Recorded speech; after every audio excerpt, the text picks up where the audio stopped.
Good evening, guys. When you think of the Israeli military, chances are you picture a country constantly at war with their Arab neighbors. But what you may not know is that inside the military, young cadets are given a lot of responsibility and are encouraged to question their superiors. I was granted exclusive access from the IDF to spend a day in the life of local American soldiers who are fighting side by side with their Israeli counterparts. It's sunrise on a foggy morning in the middle of the Negev Desert. And with a landscape that looks more like the surface of the moon, the only sign of life appears to be this small Bedouin village. This country is so fascinating. It has thousands upon thousands of years of history. But as we drive a few more miles, we come upon 18-year-old Israeli soldiers struggling through their first weeks of boot camp. I was granted permission to see firsthand how soldiers from all over the world get through a tough day of training that starts at 6 a.m. Marlboro, New Jersey native Aaron Blashkovsky and his fellow cadets woke up after only 2 hours of sleeping in tents pitched on rocks. And when the sun's up, the flies are there. Exactly. That's like the killer. It's the week of the Jewish holiday Sukkot. Instead of having breakfast, they read the Torah. Then, after tidying up, shaving, and shining their shoes, they're off to work. Already, I've learned so much more than I think I have in my entire life just in basic training in these past 4 months. I did 5 years in high school, and for one of the years I had a baby, and he's 2 and 3 months now. Fellow American, Huntington, Long Island native Jake Schriebman wants to get his life on track so he could be a good father to his son. I want to prove to my family mostly and to myself I've sort of been an extremist on slacking and starting things and half-assing them. I earned a great responsibility with this. So I want them to see that I'm able to handle it. So far, Aaron and Jake's dedication and hard work have paid off. They were a select few soldiers chosen to use the mag machine gun, giving them the title of Magists. This will all be off at the end of the day.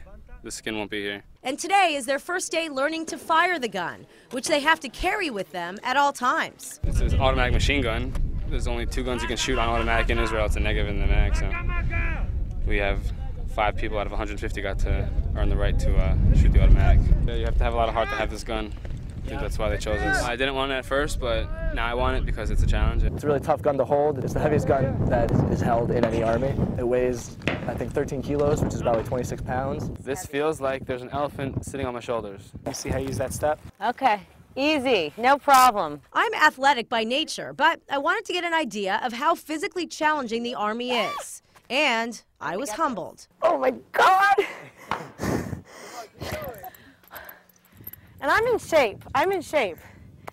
Why is that so hard? Even though this is serious business, there are incentives for a job well done. We're taking only the red.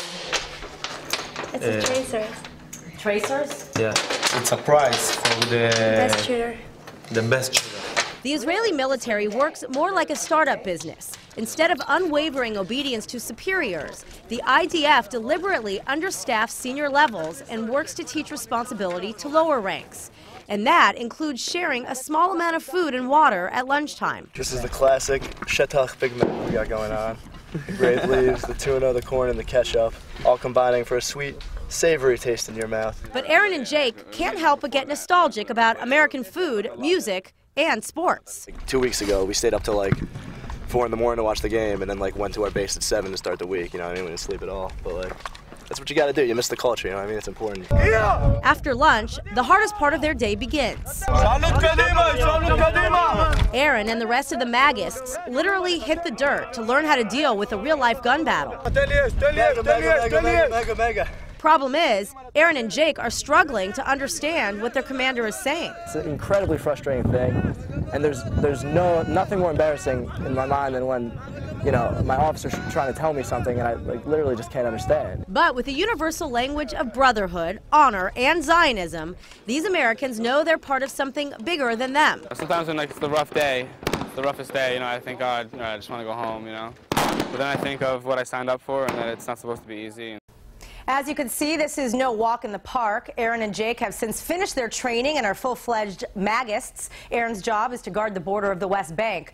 Jake has since taken a leave and hopes to get back on track soon. In the meantime, Aaron is getting a month of vacation and he is coming home for the first time to New Jersey next week for his 21st